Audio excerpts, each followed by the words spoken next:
आवाज आपकी, खबर हमारी। आप देख रहे हैं न्यूज 24 उल्लासनगर। धर्म और जाति के नाम पर विभाजन से बचे, केंद्रीय पूर्व मंत्री स्मृति ईरानी। कल्याण पूर्व के कशिश होटल में शुक्रवार दोपहर एक सभा के दौरान केंद्रीय पूर्व मंत्री स्मृति ईरानी ने जनता से अपील की कि वे धर्म और जाति के नाम पर समाज को बांटने के विरोधियों के प्रयासों को विफल करें और राज्य के विकास के लिए भारतीय जनता पार्टी को समर्थन दें। यह आयोजन महायुति की उम्मीदवार सुलभा गणपत गायकवाड़ के समर्थन में किया गया था। स्मृति ईरानी ने अपने संबोधन में कहा कि विरोधी पार्टियां समाज में वोट जिहाद के नाम पर फूट डालने का प्रयास कर रही है।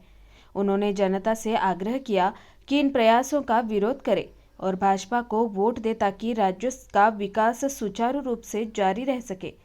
पूर्व मंत्री ईरानी ने मोदी सरकार की उपलब्धियों पर प्रकाश डालते हुए अनुच्छेद 370 को हटाने को एक बड़ी उपलब्धि बताया, जिससे जम्मू कश्मीर में महिलाओं और आदिवासियों को विशेष अधिकार प्राप्त हुए हैं। उन्होंने जनता को आह्वान करते हुए कहा कि विरोधियों को रिजेक्शन का इंजेक्शन देकर कल्याण पूर्व के विकास का समर्थन करें। इस सभा में प्रमुख नेताओं और कार्यकर्ताओं की भी उपस्थिति रही, जिन्होंने महायुति उम्मीदवार को समर्थन देने की अपील की। ये सारे पत्रकार कुर्सी पर बैठे, ये सारे पत्रकार अभी खड़े हुए हैं, इनके लिए जोरदार तालियां हो। किसी का गतिरोध करते हुए बिना अपने काम के ऊपर ध्यान केंद्रित रखना। जिस शैली, जिस मुद्रा में आज इस मंच से संवाद संभव है, वही हमारे पक्ष की सबसे बड़ी ताकत है कि जिसको जगह चाहिए उसको सम्मान सहित जगह मिले, जिसका योगदान चाहिए वो सम्मान सहित अपना योगदान दे। राष्ट्र के, प्रदेश के यश के लिए, कल्याण के लिए ताई को वोट मिले, इसलिए आज आपके मध्य में है। आज जिला अध्यक्ष जी ने कहा, मैं नाना बोलूंगी क्योंकि जब नाम नरेंद्र का आता है तो उसके बाद मोदी ही आ जाता है। आज नाना ने कहा कि ताई महिलाओं की आवाज है, महिलाओं की प्रतीक है, महिलाओं की क्षमता को बढ़ाएगी।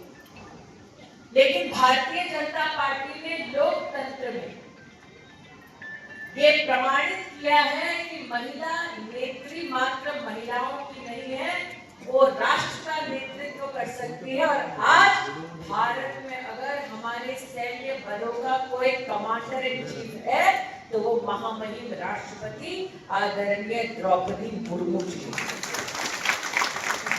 जब राष्ट्रपति के पद पर विद्यमान होकर वो हमारे राष्ट्र की सेना से सलाम लेती है, अभिनंदन प्राप्त करती है, तो वो मात्र एक महिला नहीं बल्कि हमारे देश के सर्वोच्च संवैधानिक पद पर विद्यमान एक आदिवासी सामान्य गरीब परिवार की भारतीय को जो मौका मिला वो उसका प्रतीक है। इसे ताई मात्र महिलाओं की ताकत का प्रतीक नहीं है, ताई लोकतंत्र का प्रतीक है और लोकतांत्रिक ढांचे के माध्यम से चुनकर आना एक राजनीतिक दल और एक राजनीतिक कार्यकर्ता का सबसे बड़ा सौभाग्य है। इसलिए आज कल्याण के मैं परिवार की कल्याणी के लिए आपका वोट मांगने आए।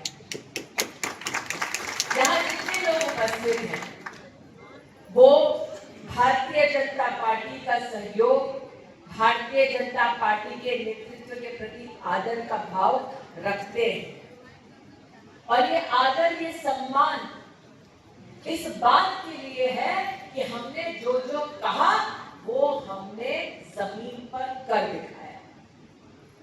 यहाँ आज जब ताई का भाषण समाप्त हुआ तो एक भाई ने इस सभागार में जय श्री राम का उद्घोष दिया। कौन था वो?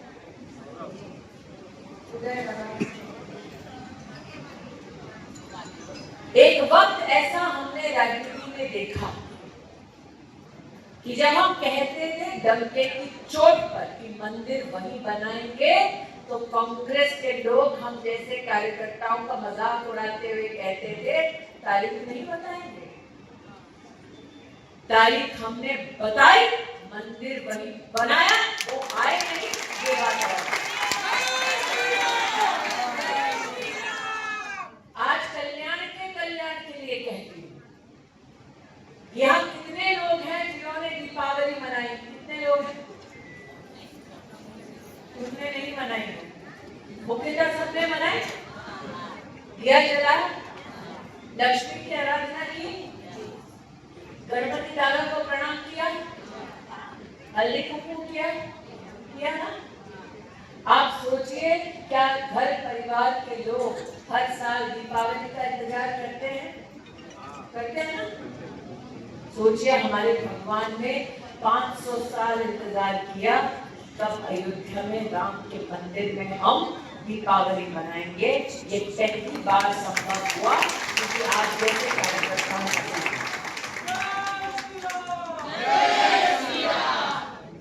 ये वो धरा है।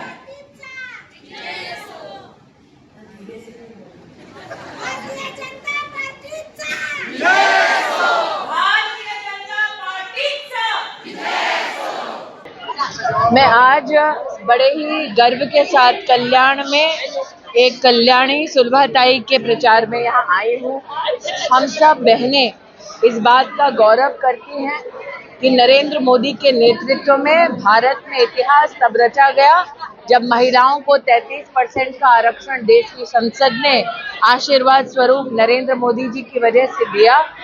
चाहे वो जनधन योजना हो, मुद्रा योजना हो, और विशेष रूप से बेटी को लाडली के रूप में, बहन को लाडली के रूप में योजना के माध्यम से कैश ट्रांसफर महिलाओं के बैंक के खाते में कर उनको प्रफुल्लित करने की योजना हो। भाजपा नेत एनडीए की सरकार ने महाराष्ट्र में, देश में महिला का सम्मान बढ़ाया और मेरे लिए विशेष है कि एक महिला प्रतिनिधि के लिए, उम्मीदवार के लिए आज मैं यहाँ आई। जम्मू कश्मीर में जिस प्रकार से कांग्रेस और इंडिया अलायंस ने प्रस्ताव पारित किया, संविधान का गला घोटा, सुप्रीम कोर्ट का अपमान किया और भारत की संसद के निर्णय को अपने पैरों तले उन्होंने रौंदने का दुस्साहस किया। एक भारतीय होने के नाते मैं कांग्रेस नेत इंडिया अलायंस को कहना चाहती हूँ, हर हिंदुस्तानी का ये संकल्प है, धारा 370 पुनः स्थापित नहीं होगी।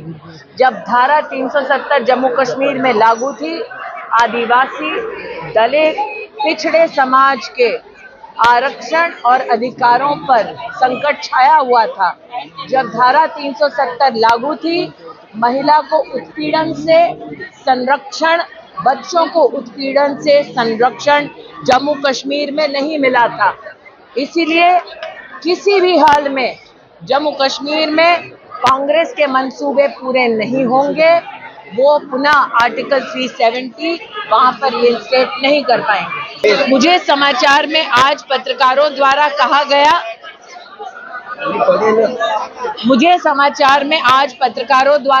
गया कि कुछ लोग वोट जिहाद का नारा इस विधानसभा के चुनाव में दे रहे हैं।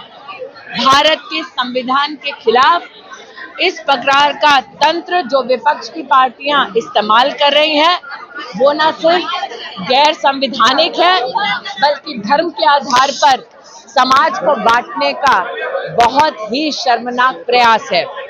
मेरी जनता से अपील है, विकास के मुद्दों पर भारतीय जनता पार्टी को अपना वोट और समर्थन दें।